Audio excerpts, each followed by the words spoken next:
Sura ya 10. Nafsi ya mwanadamu inatoka wapi? Tunapojifunza somo la nafsi, ni lazima tujibu maswali matatu yafuatayo. Kwanza, nafsi yetu inatoka wapi? Pili, kwa nini nafsi yetu inavaa mwili na kuishi katika ulimwengu huu wenye dhambi? Na tatu, roho zetu huenda wapi tunapoondoka kwenye ulimwengu huu? Maswali haya matatu ni muhimu sana kwa tumaini la wanadamu wote. Bila kujua tulikotoka, tunawezaje kujua tunakokwenda?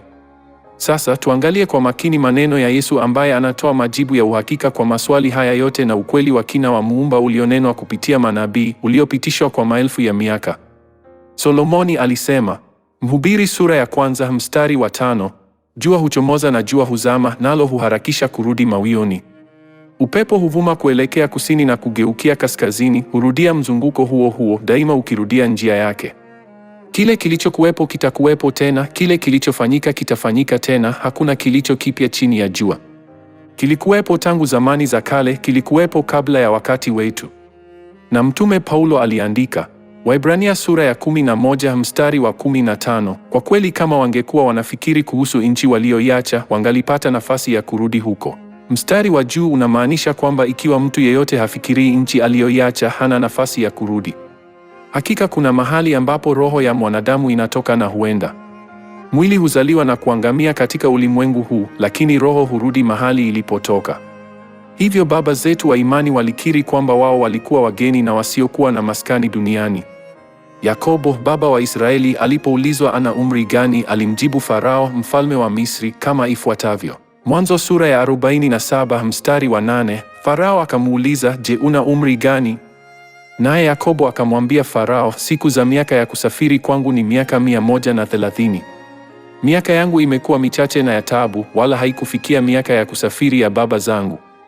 Na Daudi aliandika, Zaburi sura ya 119 mstari wa 54, Swahili Union Version, amri zako zimekuwa nyimbo zangu katika nyumba ya ugeni wangu.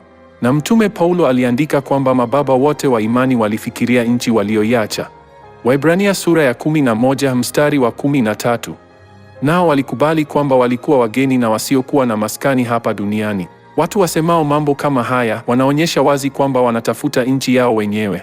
Maneno yote hapo juu yaliyosemwa na baba wa imani yanatuambia kwamba watu wote katika ulimwengu huu ni wageni na wasiokuwa na maskani ambao wametoka mbinguni, ulimwengu wao wa awali.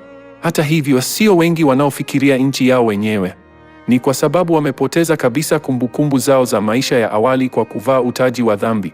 Nabii Isaya aliandika kuhusu jambo hili kama ifuatavyo. Isaya sura ya 59 mstari wa 2, lakini maovu yenu yamewatenga ninyi na Mungu wenu, dhambi zenu zimewaficha ninyi uso wake ili asisikie. Katika ulimwengu wa kiroho tulikuwa malaika wakuu au wana wa Mungu. Kwa sababu ya dhambi zetu, walakini tumekuja katika ulimwengu huu, macho yetu ya kiroho yamefunikwa na utaji wa dhambi ili tusiweze kuona mambo ya nchi ya mbinguni.